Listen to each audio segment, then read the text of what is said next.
முதல்ல தாவேக்கால இருக்க வெற்றி பெற்ற எம்எல்ஏக்களுடைய அத்தனை பேர் முகமே தெரியுமா விஜய்க்கு அப்படிங்கிற ஒரு கேள்வியே இருக்குது. ஏன்னா ஒவ்வொரு அமைச்சரும் அவருடைய எம்எல்ஏக்களும் எவ்வளோ தூரத்துக்கு காமெடியாக ரீல்ஸ் பண்ணிட்டுருக்காங்கன்னு பார்த்துட்டே இருக்கோம். கரூரில் போய் பேச போகிறாரு. அதுக்கு முன்னாடி செந்தில் பாலாஜியை வந்து அரெஸ்ட் பண்ணணும்னு நினைக்கிறாரு. அவர் ஜாமீனில் வர்றாரு. அப்போது நீங்கள் வந்து வெஞ்சன்ஸ், அதாவது பர்சனல் வெண்டேட்டா அப்படின்னு சொல்லுவாங்கள்ல, அது சொல்லுவாங்க அடிக்கடி ஜெயலலிதா சொல்லுவாங்க. அதை மாதிரி உங்களுக்கான பர்சனலாக உங்களுக்கான வன்மத்தை வந்து தீர்த்து கொள்ள பார்க்குறீங்க. அப்புறம் நீங்கள் வந்து நீங்கள் சொல்கிறத செய்கிறத சொல்லுங்கள். அதாவது நீங்கள் கொடுத்த வாக்குறுதி இவ்வளோ நீளமாக கிடக்கு. அதை விட்டுவிட்டு இன்னமும் வந்து நான் ஆட்சிக்கு வந்துட்டோம் அப்படிங்கிறது கூட தெரியாமல் திமுகவே நீங்கள் சாடிக்கிட்டே இருக்கக்கூடிய கரூருக்கு போய் பேசுகிறாரு, இடைத்தேர்தலுக்காக வந்து பேசுகிறாரு. அவங்க வச்சு செய்யுங்க. வச்சு செஞ்சுட்டாச்சு, ரைட்டு. நீங்கள் என்ன செஞ்சுருக்கீங்க இப்போது அதை யோசிங்க. எதை மாற்றுறீங்க? எது புதுசாக கொண்டு வந்தீங்க? 1000 ரூபாய் உதவித்தொகை கொடுத்தது அதை அப்படியே போட்டிருக்கீங்க. இன்னைக்கு 2500 இதெல்லாம் நீங்க மாற்றக்கூடாதுன்னு கேட்டுக்கிட்டீங்க. காலை உணவு திட்டத்தை மாற்றக்கூடாது, இந்த நீங்கள் புதுசாக கொண்டு வாங்க. உங்களால் மாற்ற முடியாது. நீங்கள் நினச்சா கூட செய்ய முடியாது. அதுதான் பிரச்சனை. நீங்கள் 1000 ரூபாய் நிப்பாட்டி பாருங்கள். உங்கள் டப்பா டான்ஸ் ஆகிடும். முடியாது ஒன்றுமே இல்லாமல் போயிடுவீங்க. நீங்கள் இறந்து போனவர்களுமோ தியாகிகள் மாதிரியும் யாருக்காகவும் வந்து நாட்டுக்காக உழைத்தவர்கள் மாதிரியும் அவங்களுக்கு அரசு வேலை தரேன்னு தெரியும். எந்த வகையில் யார் வீட்டு காசுங்க யார் பற்றி கொடுப்பீங்க?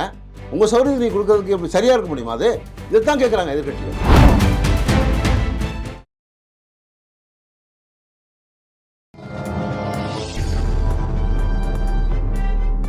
பத்திரிகை.com நேயர்களுக்கு வணக்கம். இன்றைய நேர்காணலில் அரசியல் ஆலோசகர் ராஜபாரதி நம்மோடு இருக்கிறார். வணக்கம் சார். வணக்கம். எப்படி இருக்கீங்க? நலம். அரசியல் கிழமை வந்து ஒரு பரபரப்பாக போயிட்டுருக்கு. ஏன்னா அதிமுக இருக்க எம்எல்ஏக்கெல்லாம் வந்து தாவேக்காக வராங்க. திமுக இன்னொரு பக்கம் என்ன சொல்லுது, குதிரை பேரம் நடக்குது. இப்படியாக பல சூழ்நிலைகள் வந்து அரசியலும் நிலவி வருது இல்லையா? இதில் முக்கியமான ஒரு பாயிண்ட் வந்து என்ன அப்படின்னா, திமுக என்ன சொல்லுது அப்படின்னா, சோஃபா அங்கே போயிடுச்சு, அதனால வந்துட்டு தாவேக்கா பக்கம் எல்லாம் போயிட்டுருக்காங்க, ஆதரவு கொடுக்குறாங்க அப்படின்னு சொல்லிட்டு இருக்காங்க. இதுக்கு வந்து எல்லாருமே வந்து என்ன பதில் சொல்கிறாங்க அப்படின்னா, எங்களுக்கு எந்த சோஃபாவுமே வரல, எங்களுக்கு எதுவுமே எந்த கல்லாப்பெட்டியும் வரல. ஆனால் அப்படி இருக்கும்போது இந்த எதிர்த்தரப்பு திமுகலேருந்து ஏன் அப்படி பேசுகிறாங்க அப்படிங்கிற மாதிரியான பல கோணங்களில் பல தலைவர்கள் ஒவ்வொரு நாளும் பேசி வராங்க. இப்போ அப்படியெல்லாம் இல்லாத போது ஏன் திமுக தொடர்ந்து அந்த மாதிரி பேசி வருது? ஏன்னா சோபா மகன் சோபா மாடல் அரசு பண்ணுகிறார் அப்படிங்கிறது தான் திமுகவுடைய வாதம்.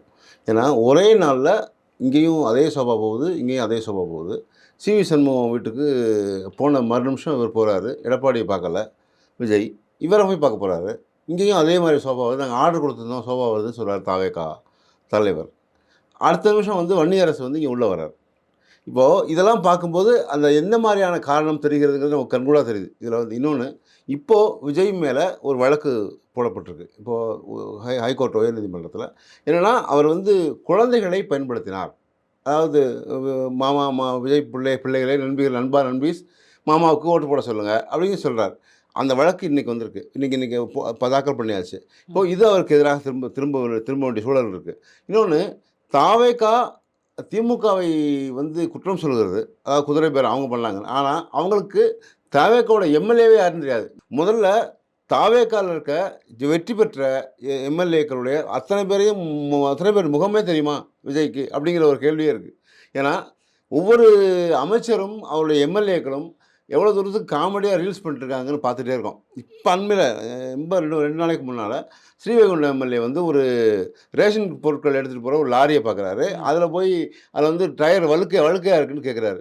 ஆனால் கேட்குறது தப்பு இல்லை. ஆனால் டயர் வழுக்கையாக இருக்கிறதுக்கு அவங்க ஒப்பந்ததார்ட்ட போய் பார்த்துக்குங்கன்னு சொல்கிறான். நேரடியாகவே சொல்கிறாங்க அந்த ஃபோன்லேயே. அதை தாண்டி ஏரல் டு ஸ்ரீவைகுண்டம் அந்த பஸ்ஸுகளான பேருந்துகள் இருக்குல்ல, அதில் வந்து ரொம்ப கேவலமாக இருக்குது. அது போயிட்டுருக்கு. எம்எல்ஏ நீங்கள் அதெல்லாம் கேட்குறத விட்டுட்டு நீங்கள் வந்து ஒரு சில்லியாக போய் ஒரு விஷயத்தை பேசுகிறீங்க. அதே நேரத்தில் ஒரு அறநிலையத்துறை அமைச்சர் போகிறாரு, 24/6/2026ன்னு போட்டிருக்குன்னா, இன்றைக்கி தான் வந்து அதை தயாரிச்சிங்களான்னு கேட்குறாரு. அப்போது தயாரித்ததுக்கு ஒரு ஃபோட்டோ எடுத்து வைக்க முடியாது. அதில் பேர் என்ன போட்டிருக்கோமோ அதுதான். அது மாதிரி அதாவது நாம் ஒரு காலத்தில் கம்பராமாயணத்தில் சேர்க்கலார்னு சொன்ன எடப்பாடியை கிண்டல் பண்ணோம். ஆனால் இன்றைக்கி அதை விட மோசமான அளவில் இருக்குது இப்போது. ஏன்னா தற்கூரிகள் அப்படின்னு நீங்கள் சொன்னால் அது பெருமையாகவே எடுத்துக்கிட்டாங்க. நாங்கள் தற்கூரிகள் தான் அப்படி சொல்லுங்கள் அப்படிங்கிறதே இவங்க எடுத்துக்கிறாங்க இப்போது. கீர்த்தனா இன்னைக்கு வரைக்கும் ஒரு தொடர்ந்து ரீல்ஸில் இருக்குது. அது போய் நான் அரசு பள்ளியில் படித்தேன்னு சொல்லுது. ஆனால் வந்து what's your name, what's your father அப்படி கேட்குது. அப்போது நீங்கள் உங்களுடைய ஐ திங்க் ஸோ அப்படிங்கிறது சொல்லுதுல. அப்போது தொடர்ந்து நீங்கள் வந்து ஆங்கிலத்தை வந்து நீங்கள் தவறாக பேசிட்டு அந்த குழந்தைகளை வந்து மனதளவில் அவங்கள வந்து காயப்படுத்துறீங்க. அதாவது முதல் பெஞ்சுக்கே எப்படின்னா கடைசி பெஞ்சில் எப்படி தெரியும் அப்படின்னா, அப்போ வந்து அரசு பள்ளி மாணவர்கள் நீங்கள் வந்து ஊக்கப்படுத்தணுமே தவிர அதற்கான இல்ல இப்ப தாவேக்கா தரப்பு என்ன சொல்லுது அப்படின்னா, இதுவும் கேஷுவலான ஒரு விஷயம். அங்க போறாங்க, அங்க கொஸ்டின் கேட்கறாங்க. இத ஏன் நீங்க அரசியலாக்குறீங்க? அரசியலாக்கல. இதை அவங்க அவங்க தங்கச்சியாவோ, அவங்க பிள்ளையாவோ இருந்தா அப்படி கேட்பீங்களா? அந்த பின்னாடி உட்காந்துருந்தா. அதான் அப்போ தன்னை வந்து முன்னிலைப்படுத்திக்கிறதுக்காக நீங்க வந்து ஒரு அரசு பள்ளி மாணவர்கள இப்படி கேட்குறீங்க. ஒரு ஒரு தனியார் பள்ளியில கேட்குறீங்களா? தனியார் பள்ளியில இந்த ஆய்வு ஆய்வு நடத்த முடியுமா உங்களால? செய்ய முடியுமா? அப்போ உங்களால எங்கெல்லாம் போக முடியுமோ, அங்க போய் நீங்க வந்து ஒரு இத்தனைக்கும் நான் சொல்றேன்னா, இங்க ஒரு பேச்சு பேசுறீங்க. அங்க நிதி ஆயோக் அங்க போய் சென்னையில சென்ட்ரல்ல போய் பேசும்போது, நாங்க பெண்கள் பாதுகாப்புல ரொம்ப கரெக்ட்டா இருக்கோம்ன்றீங்க. போய் 1 மாசத்துக்குள்ள. ம். அதுக்கு முன்னாடி பெண்களுக்கு பாதுகாப்பே இல்லைன்னு நீங்க தான் சொன்னீங்க இங்க. பெண்களுக்கு பாதுகாப்பே இல்லை. இங்க வந்து வன்கொடுமை நடக்குது, பாலியல் வன்கொடுமை நடக்குது. அப்படிலாம் பேசினோமே, இன்னைக்கு குறைஞ்சிருக்கா? அதே தான் தொடர்ந்து நடந்துட்டு இருக்கு. அப்போ இதுக்கிடையில அ முட்டுக்காட்டுல வந்து ஒரு கலைஞருடைய பன்னாட்டு அரங்கம் கட்டிட்டு இருக்காங்க. ம். அத போய் ஆதவர்ஜுனா பார்க்குறாரு. பார்த்துட்டு, நான் அங்க சட்டப்பேரவைய வந்து அங்க மாத்தப் போறோம். டிசம்பர்ல வேலை முடிஞ்சிரும் அங்க சொல்றாரு. அடுத்த நிமிஷமே என்னன்னா, இன்னொரு ப்ரொபோசல் வருது. கோயம்பேடு பேருந்து நிலையத்த வந்து நாங்க வந்து மாத்தப் போறோம். தலைமைச் செயலகமா கட்டப் போறோம். இடிச்சு கட்டப் போறோம். அப்போ நீங்க ஒரு ஒரு ஸ்டாண்ட்ல முழுசா இருக்கீங்களா? எந்த ஒரு அதுபோக ஒரு ஸ்டாண்ட்ல இல்லங்கிறத விட, ஒ ஒ கரூர்ல போய் பேசப் போறாரு. அதுக்கு முன்னாடி செந்தில் பாலாஜிய வந்து அரெஸ்ட் பண்ணணும்னு நெனைக்கிறாரு. அவர் ஜாமீன்ல வர்றாரு. அப்போ நீங்க வந்து வெஞ்சன்ஸ் அதாவது பெர்சனல் வெண்டேட்டா அப்படின்னு சொல்லுவாங்கல்ல. அது சொல்லுவாங்க. அடிக்கடி ஜெயலலிதா அம்மா சொல்லுவாங்க. அத மாரி உங்களுக்கான பெர்சனலா உங்களுக்கான வன்மத்தை வந்து தீர்த்துக் கொள்ள பார்க்குறீங்க. நீங்க வந்து உங்களுக்கு முன்னாடி நீங்க கொடுத்த அப்ப வாக்குறுதிய மொதல்ல நீங்க செய்யுங்க. போயிட்டு ஆளுநர்ட்ட போயிட்டு மனு குடுத்தீங்க இல்லையா? குதிரை பேரம் நடக்குதுன்னு. ஆமா. இது வந்து எந்த விதத்துல நியாயம் அப்ப? ஆமா நடந்தது தானே. அப்ப டிடிவி தினகரனுடைய இல்ல எம்எல்ஏ வந்து இதுக்கு முன்னாடி அதே ஆளும் திமுக அரசு என்ன பண்ணுச்சு அங்க குதிரை அப்படின்னா, பேரம் நடக்கல. குதிரை பேரம் நடக்கிறது இல்ல. ஆளுநர் தலையீடு மாநிலத்துக்குள்ள இருக்கக்கூடாது அப்படின்னு சொன்னது யாரு? ஆமா இப்பயும் நாங்க மறுக்கலையே. நாங்க இப்ப வந்து ஏன் சொல்றோம். நீங்க போய் மனு குடுக்குறீங்க இல்ல அப்ப? குதிரை பேரம் நடக்கிறத கேட்க தான் வேணும். அதாவது ஆளுநர் அதே நேரத்தில இதே ஒரு விஷயம் நடந்தது இதுக்கு முன்னாடி. அதாவது இதுக்கு முன்னாடி இருந்த கவர்னர் ரவி இருந்தபோது என்ன பண்ணாருன்னா, ஒரு மாவட்ட கலெக்டர்லாம் ஆட்சியர்கள் எல்லாம் கூப்பிட்டு ஒரு மீட்டிங் நடத்தினார். அப்போ அவங்க கடுமையா எதிர்த்தாங்க. ஏன்னா, நாங்க தமிழக அரசு இருக்கும்போது நீங்க எதுக்கு தனியா பண்றீங்கன்னு. இப்ப அதே வேலைய அர்லேக்கர் தனியா ஒரு கூட்டத்த போடுறாரு. மாவட்ட ஆட்சியர்கள்லாம் கூப்பிட்டு பேசுறாரு. இதே மாரி சிஎம் செல்லுக்கு எப்படி நீங்க குடுக்க போறீங்களோ, அதே மாரி எங்கிட்டயும் குடுக்கலான்றாரு. எங்கிட்டயும் வந்து உங்களுடைய கோரிக்கை மனுக்கள குடுக்கலாம். நாங்க சரி சரி பண்ணி தரோம்னு. அப்போ 2 கவர்மெண்ட் நடக்குதா? இதுக்கு வந்து ஒரு வார்த்தை கூட பேசல அவரு. அ முன்னா இப்ப முதலமைச்சர் விஜய் அவர்கள். ப்ரோ நீங்க வந்து நீங்க சொல்றத செய்றீங்க, செய்றத சொல்லுங்க. அதாவது நீங்க குடுத்த வாக்குறுதி இவ்வளவு நீளமா கிடக்கு. அத விட்டுப்புட்டு இன்னமும் வந்து நான் ஆட்சிக்கு வந்துட்டோம் அப்படிங்கிறது கூட தெரியாம, திமுகவே நீங்க சாடிக்கிட்டே இருக்கக்கூடிய கரூருக்கு போய் பேசுறாரு. இடைத்தேர்தலுக்காக வந்து பேசுறாரு. அவங்கள வச்சு செய்யுங்க. வச்சு செஞ்சுட்டாச்சு. ரைட்டு. நீங்க என்ன செஞ்சிருக்கீங்க இப்போ? அத யோசிங்க.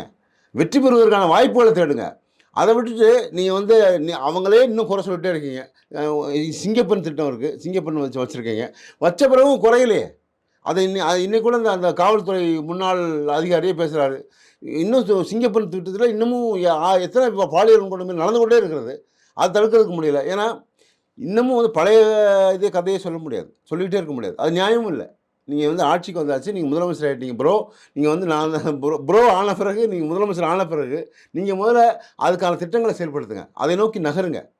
அத விட்டுட்டு இல்ல ஒவ்வொரு திட்டங்களா செயல்படுத்தி தானே வந்துட்டு என்ன இருக்காரு. பண்ணீங்க? மகளிர் விடியல் பயணம்னு இருந்துச்சு. அதில விடியல மட்டும் தூக்கியிருக்கீங்க. மகளிர் பயணம்னு இருக்கு. அப்ப நீங்க என்ன புதுசா செஞ்சுட்டீங்க? அதாவது புதிய திட்டங்கள் எதுவும் செய்யல. அப்படியே ஸ்டிக்கர் ஒட்டுறீங்க. ஸ்டிக்கர் ஒட்டுற வேலையில அதில பிரமாதம் பண்றீங்க. புதிய எந்த வேலையும் பண்ணல. நீங்க அம்மா உணவகம் அப்படியே இருந்துச்சு. ஏற்கனவே நடத்திட்டு இருந்தாங்க இவங்க. நீ காலை உணவு திட்டம் அப்படியே தான் போயிட்டுருக்கு. நீங்க எத மாத்துனீங்க? எது புதுசா கொண்டு வந்தீங்க? ரூ. 1000 உதவித்தொகை குடுத்தது. அத அப்படியே போட்டுருக்கீங்க. இன்னைக்கு ரூ. 2500 இல்ல சொன்னீங்க. இதெல்லாம் நீங்க மாத்தக்கூடாதுன்னு தானே கேட்டுக்கிட்டீங்க. காலை உணவு திட்டத்த மாத்தக்கூடாது.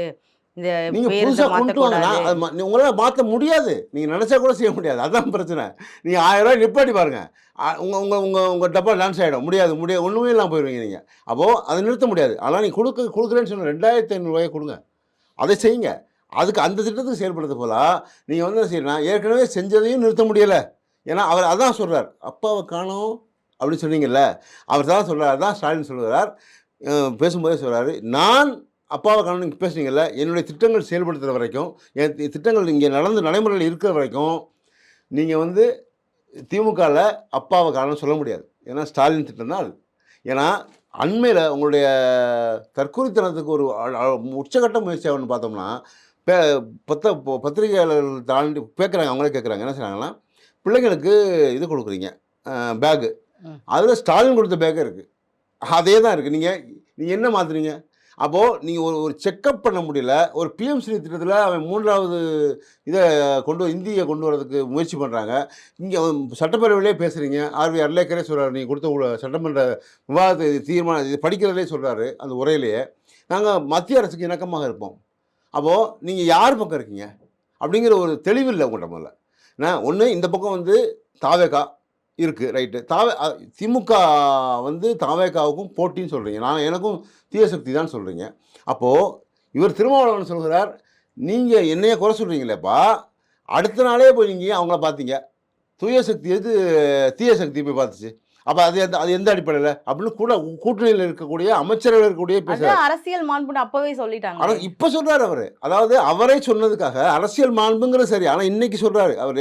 இல்ல அவரு சொன்னது எதுக்காக அப்படின்னா, நீங்க தாவேகாவுக்கு போய் அமைச்சரவையில் இடம் பெற்றதுக்கு பிறகும் நீங்க திமுக கூட்டணியில இருக்கேன் நான் இல்லை அப்படின்னு எதுவுமே ஒரு ஸ்டாண்ட் எடுக்காம இருக்கீங்களே அப்படிங்கிற கேள்விக்கு அவர் ஒரு பதிலாக அதுதான் சொல்கிறேன். அதாவது ஒரு உடம்பு சரியில்லை, இல்லை ஒரு நல்லது கெட்டதுக்காக போய் விசாரிக்கிறது வேற.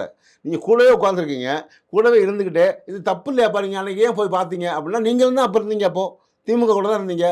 திமுகவோட கூட்டணி கட்சியை தான் வெற்றி பெற்றிருந்தீங்க. அன்றைக்கும் அவர் அங்கே தான் இருந்தார். இப்போ இங்கே இருக்கார். அதை தவிர இன்னொரு பிளானும் போயிட்டுருக்கு. இப்போது கம்யூனிஸ்ட்டுகள் வெளியே இருந்து ஆதரவு தராங்க.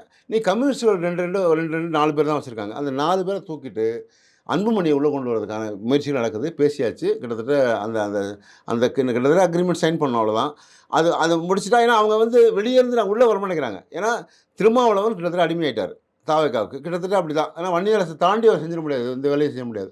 ஏன்னா ஒன்று இன்னும் ஐயுஎம்எல் சொல்லிட்டாங்க, பாஜக வந்து எங்களுக்கு எதிரியே கிடையாது அப்படின்னே சொல்லிட்டாங்க அவங்க. ஏன்னா இதுவரைக்கும் அப்படி பார்த்துட்டு இருந்தவங்க.